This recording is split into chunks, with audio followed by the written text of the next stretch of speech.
We have an announcement finally on whether cell phones cause cancer. It's something that could affect all of us and our children. Scientists from the World Health Organization have been reviewing studies for the last week or so. I want to bring in our senior medical correspondent, Elizabeth Cohen, who joins us live with the findings. Essentially, what did they find? The World Health Organization says that the radiation from mobile devices like cell phones is a possible carcinogen to humans.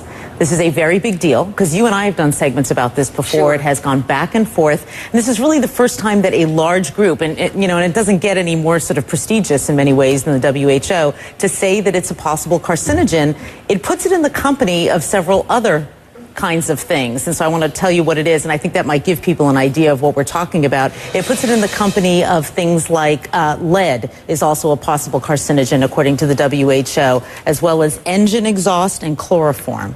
So that sort of gives you an idea of the kind of risk that we're talking about here. So I can't help but ask, I mean, should we be alarmed? Should we be freaking out over this information? You know what? I really hope that people who are listening to me are not freaked out.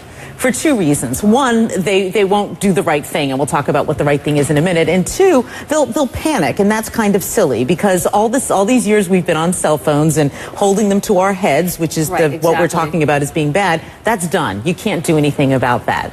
And if you're on the phone right now, you don't need to drop it. You know, it's not that kind of a carcinogen. It's a kind of a carcinogen, or allegedly, possibly, that would build up over time. One phone call, doctors tell me, is not going to give you cancer. So what should we be doing? With this new information, what on earth should we be doing now? We are so lucky that there is something that we can do, because a lot of medical problems we can't, but we're lucky that there is something, and I am holding it in my hands right now.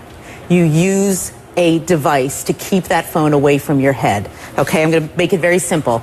This is what experts that I talk to don't want you to do. This radiation is very close to your head. The minute that you put one of these in, you can hold the phone at a distance. At this distance, that radiation is dissipating. It's not going to affect you very much, if at all. Hold it away from your head, which means using a wired piece like this or a Bluetooth, or put it on speakerphone. Keep it away from your head. That's the bottom line, and it's really easy to do. I mean, I can count on one hand the number of times in the past year that I have spoken on the phone like this. I just don't do it. I'm going to change my habits. Do you have any idea, or did who say anything about whether or not it can be on your body, on your person, in a pocket, in a holster, or anything like that? Did they weigh in at all? WHO really focused on gliomas, which are brain tumors, because that's what a lot of the studies have been on. But Suzanne, I've certainly spoken to experts who say that they themselves do not carry it on their bodies, that they figure why take that risk if there is a risk, and so they will carry their phones in their purses or in a briefcase. You know, they'll try to keep it a bit of a distance away from their bodies, but the jury is still out on that. And what do you think cell phone companies are going to do? How do they respond to this? Is there a way that they can manufacture a safer phone, or? Right, we're seeking a response from the CTIA, which is the industry group, and I think what could happen is that people like the FCC, or other groups like that in other countries might say, this is important what the WHO is saying, and so maybe we ought to tell cell phone companies to make phones with lower radiation. You know, that's a possibility. They may say, tell cell phone companies, go back to the drawing board, come up with a phone that emits less radiation.